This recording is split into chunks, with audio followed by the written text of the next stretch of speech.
Okay, got to thinking about this a little bit last night, and I looked up the reviews on this fan again, and there were people saying it pushes a pretty good amount of air out. So I thought, well, I don't know if I would consider this to be a pretty good amount of air. So I had a couple ideas.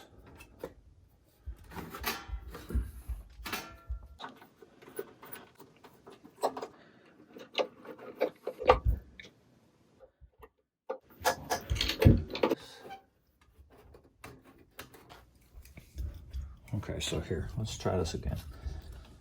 Let's see how we want this. If we put this in and we plug it in the way the original fan was plugged in and the way the tabs and everything should go, we get a very, very quiet fan, but not as much air.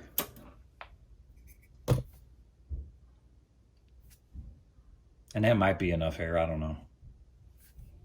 But it is very quiet. So if you're looking for quiet, I mean, this would be the way to go, I guess. However,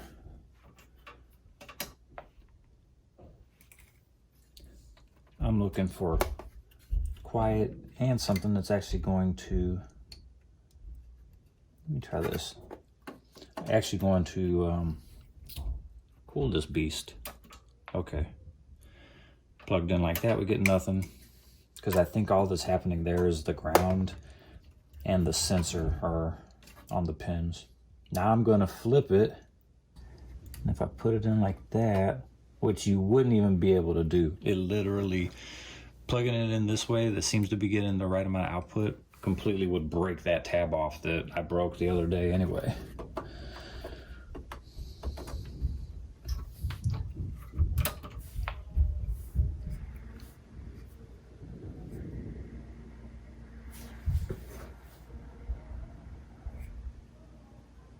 That's nice. I mean, you will hear that.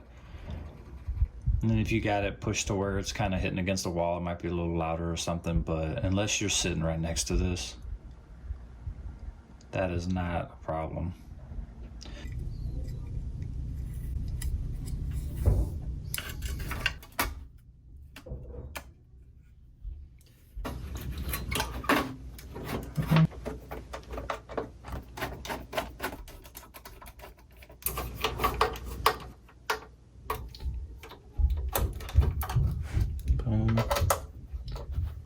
And the last one is a little snug still, but way better than yesterday. Now, let's see what we got.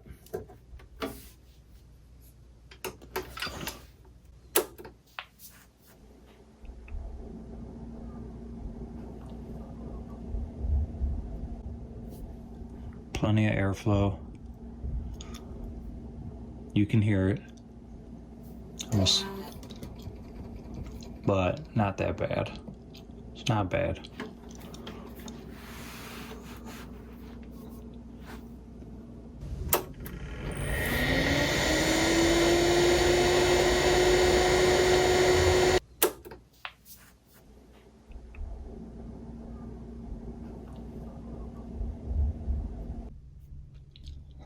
Alrighty. We're back. And now I got the trusty Tandy BGM 200, the original VGA monitor that ran on the 2500 XL all those years ago. This thing hasn't been fired up in quite a while, so hopefully when I press this button right here that things go good. We also have 128 megabyte compact flash, a compact flash to IDE adapter, and because that adapter runs off of a traditional floppy power connector, and I don't have one of those in the 2500 XL, I have a splitter slash adapter, I guess, that's going to take that 4-pin Molex and give me a Molex plus the floppy. Let's see what we got here.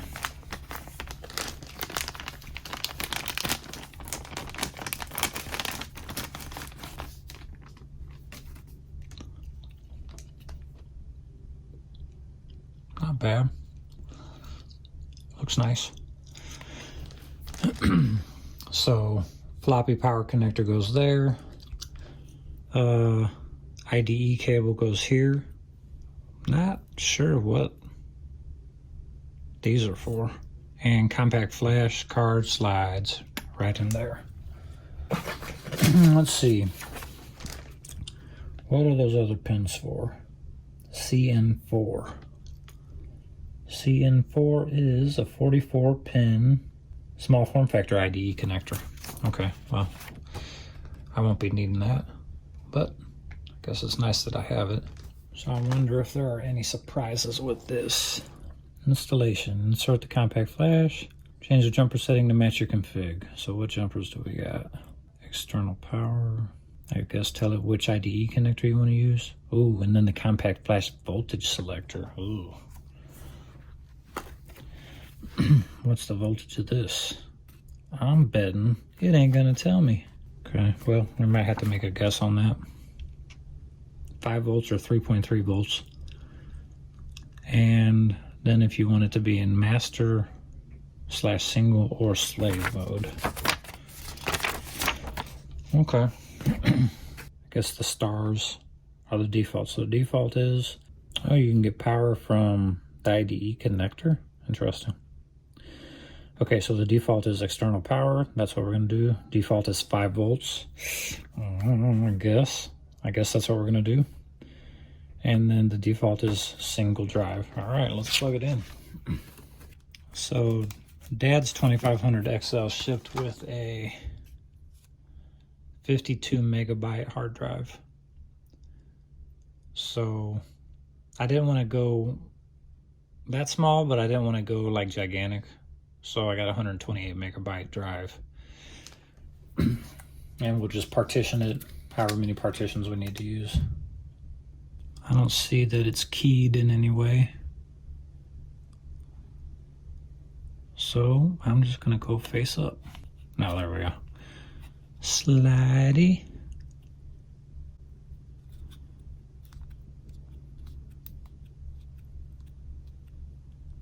Okay, rocked it in a little bit. Boom. All right, let's open up the 2500 XL. Here's our IDE connector.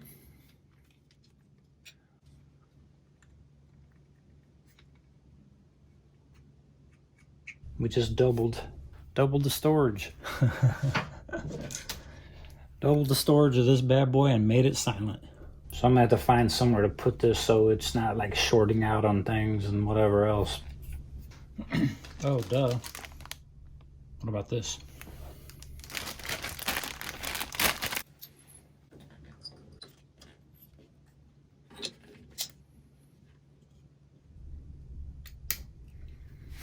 Okay, now she's all nice and plugged in. So one of the things about this is I have no idea what the heads, sectors, cylinder configuration for this compact flash card is. Supposedly there's a utility you can use, so I'm gonna probably try to download that. But first, let's just see what happens when we power this thing on.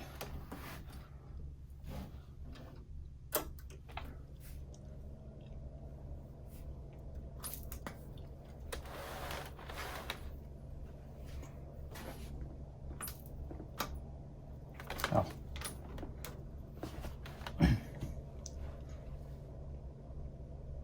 Ooh. Well, that doesn't look very good. What's the dealie with that?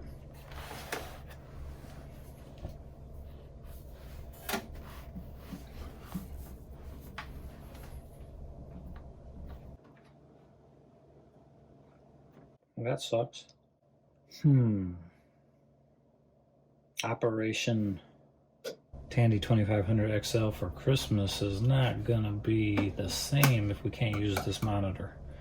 I really want to get this going, so I have to figure out what's going on with that.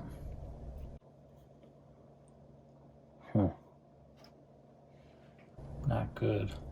Okay, hold on a second.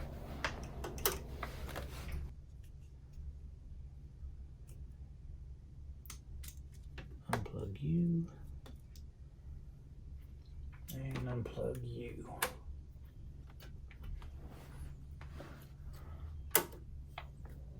Oh! Okay. So that's good. So it might not like that keyboard being plugged into it, or it doesn't like that compact flash adapter. Maybe we need to change voltages. Let's power you off. Put the keyboard back in.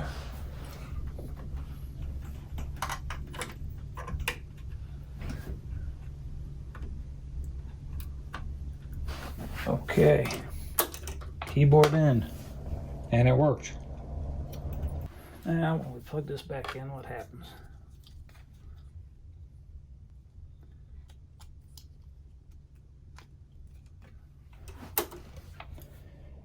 All right, I don't like that. So, we're gonna change it to 3.3 volts. So JP2 needs to go to 2.3. All right, it's been switched over. What did this hard drive use? I mean, power requirements, 5 volts, 12 volts. Says it right on it. I mean, that's what I thought. Let's see what happens.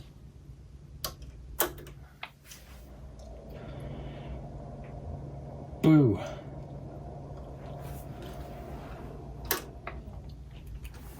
Okay.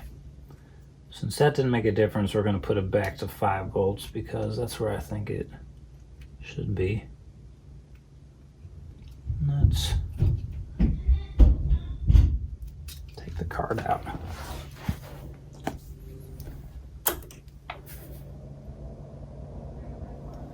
Okay, so it's not just the card. What happens if I take the power? Is there a tab under there that bites? Let me see.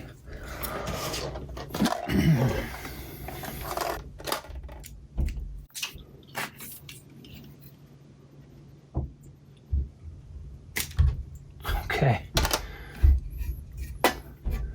So, took power away from it.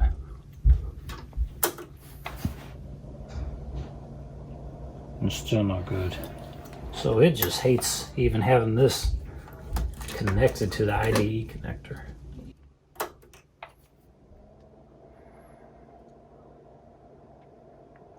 So there's 3 LED indicators with the CF card in there, 2 light up. And let's see what those indicate. Oh, okay, LED 1 means it detected the CF card. LED 3 is the power indicator, and LED 2 is the read-write activity. So that all checks out. They're lit up except for 2 because nothing's reading or writing to it. Standard hard drive. Let's hook the hard drive back up to it and see if it complains.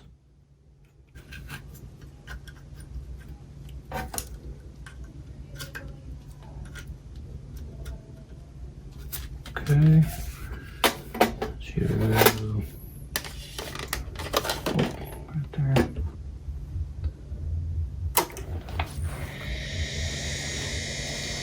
Alright, well, with the original loud hard drive, boots right up. Look at that. Little desk mate action.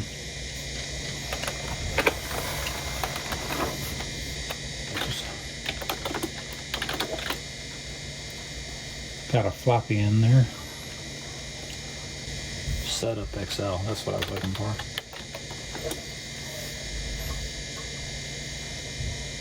Dang, look at that. Again.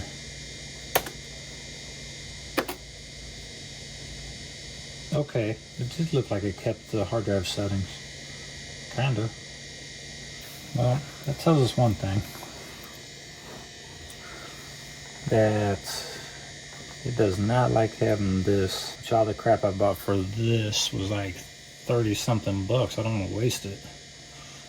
But it did not like having this plugged in. So I have to do a little research on that, see what I can figure out. Okay, I went and got another IDE cable and plug that bad boy in and see if that makes a difference. Nope. Let's give it some power just in case that's part of it.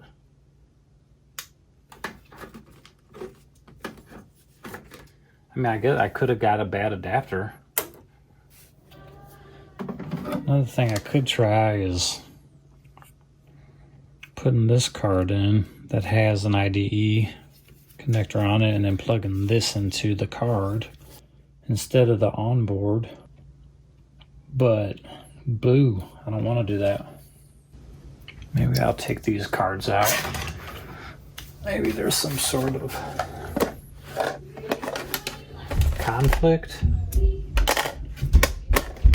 Wouldn't think so, but why not?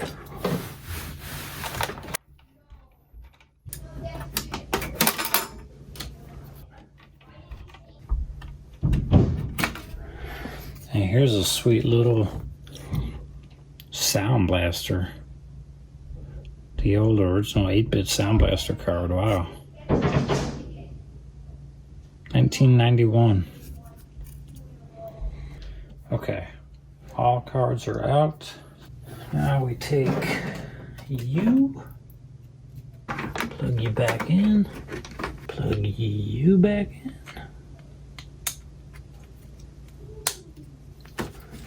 And let's see what happens.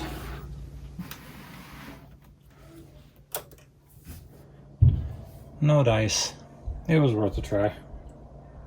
Okay. Try one more thing. And we're gonna call it a night and I'm gonna go play with the boys. Okay. So I'm gonna put all this back together. A couple of these pins are kind of bent. I'm not sure what this is even gonna tell me because I don't have the cylinders or anything, but well, it'll tell me if it'll boot. Almost, kiddo, I'm almost done. Put that there. Now I'm getting invalid configuration on setup just like before, but I'm not getting the F1 to continue.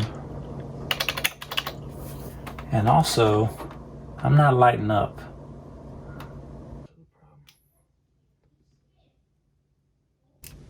Okay. Otra vez. Ah, now they're lit up. So I had it set as not a single drive. Maybe that was causing.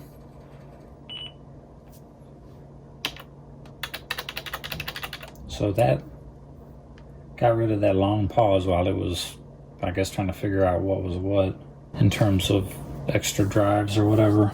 But still can't hit F1 to continue. But at least the adapter's lighting up now. I might not be getting any keyboard. I can't even control Alt Delete. Caps lock is not responding. So are we just locked up right now? Unfortunately, that card, this guy right here, that this interface card I'm trying to use to be my IDE connector is one of those old school ones with 1,000 jumpers on it. And I don't have a manual for it to even guess what it should be set to. Okay. It's been a couple of days, but I'm back. So what we're gonna try right now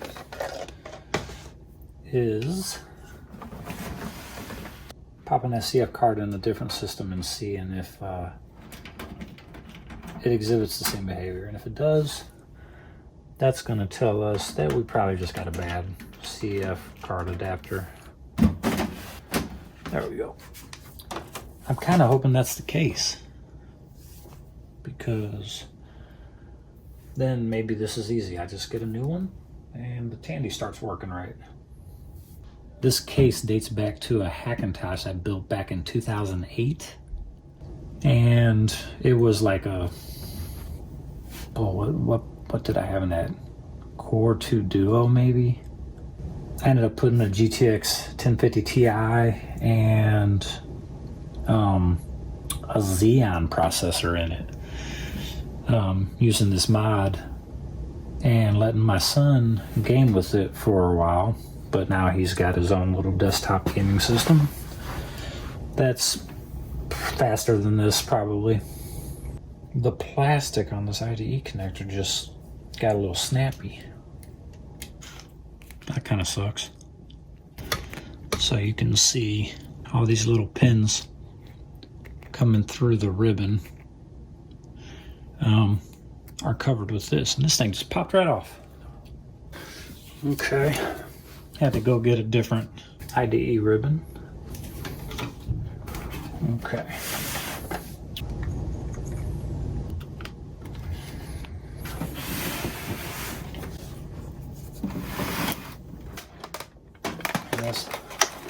This will also give us a chance to figure out, if it works, what the cylinders and heads are and sectors. Monitor on. And computer.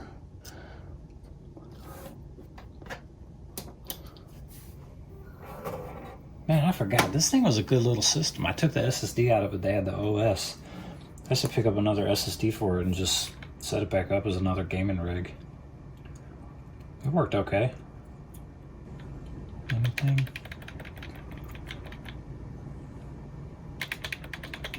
Not getting any video.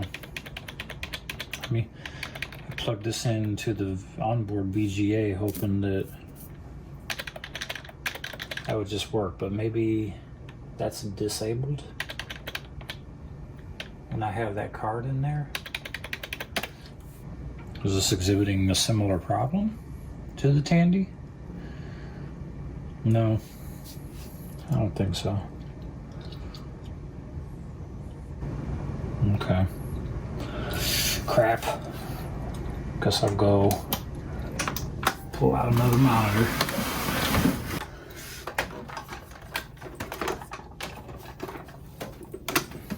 This is the Dell monitor I bought for my my old G5 Power Mac back when I first started switching full-time over to Mac. This thing was a great monitor back then.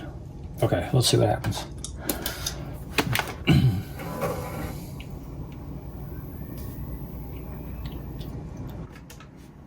Damn it. I don't have to take that video card out. All right.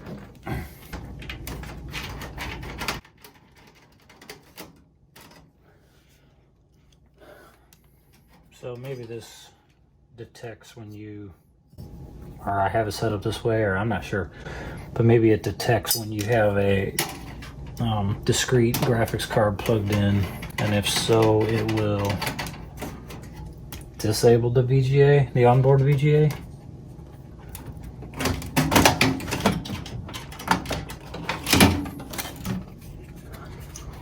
Ooh, look at that bad boy. I know it's only a 1050 Ti, but it was a not bad card. I mean, it ran pretty good. I had to get that thing back into service. Okay, real quick test. Do we have video now? Yep, there it is. Okay. So now we plug this back in. Plugged in. Power back on.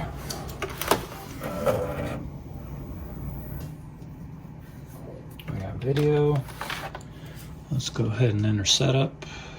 See See what we can see here. There it is, CF card. So let's capture what it says. Project Tandy 2500 XL. Okay. So the 128 megabyte card comes out to be cylinders 41, head 16, sectors 32, landing zone 480, and pre-comp 0. Okay, so we'll reference this info later.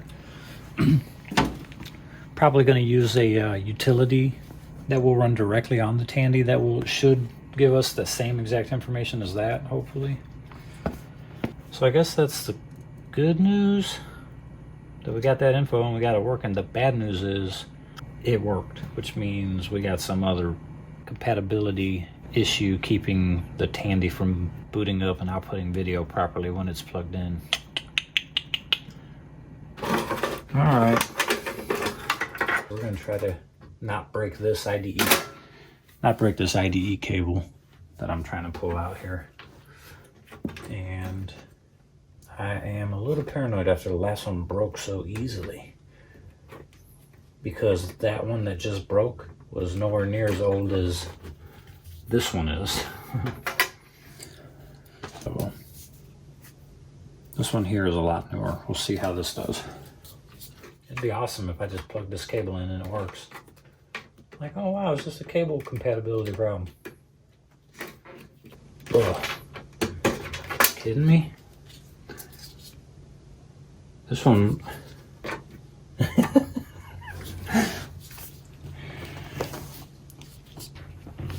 Here's the IDE connector on the motherboard. 3/4 of an inch, I'd say, in front of that, maybe less, is some chip from 1987. I don't know what that is. It's so close that when I'm trying to, it's this close, that length. So when I'm trying to plug it in, as this is trying to go in and connect onto the pins, this is being raised up by that chip.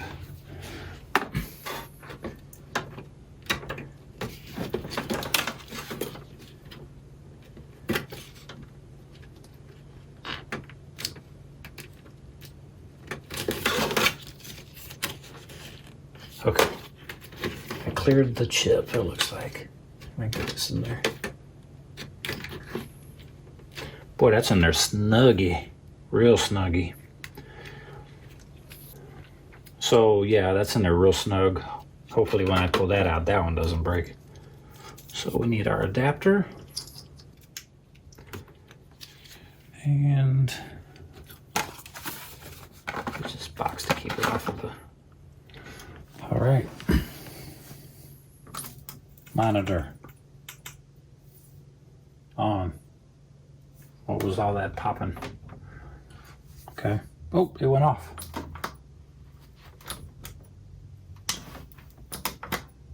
Oh no. Don't you even think about it.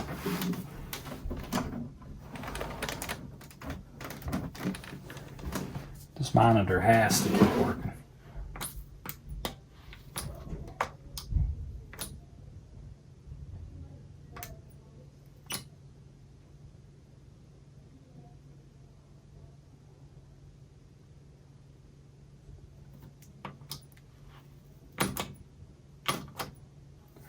Okay, I think this might be a problem with the physical switch. Like if I hold it in, it seems to stay powered on.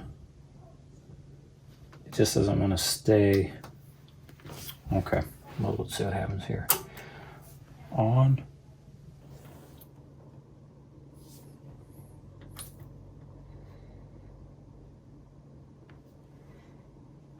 Ah, poop. So now we got two problems. We still got the same issue we were having with this compact flash adapter. And now my monitor won't stay on. So I don't know how that works, but at least the monitor is functional. There's just some issue with that switch I'm gonna have to figure out. This is gonna be fun to work on when I have to hold the power button in to see anything.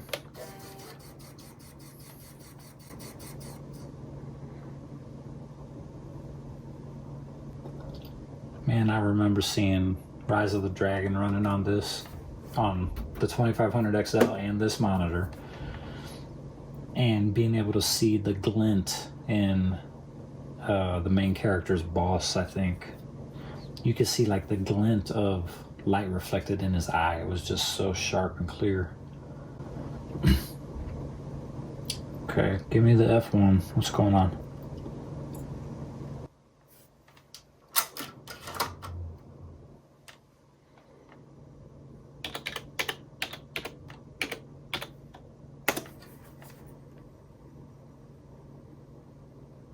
Oh no. The hits just keep on coming. I was trying to get into setup. If you can see that. And this floppy drive that's been working the whole time now has decided to stop working. It looks like it's either the disk or the drive. We'll see. I might just pack it in for the night.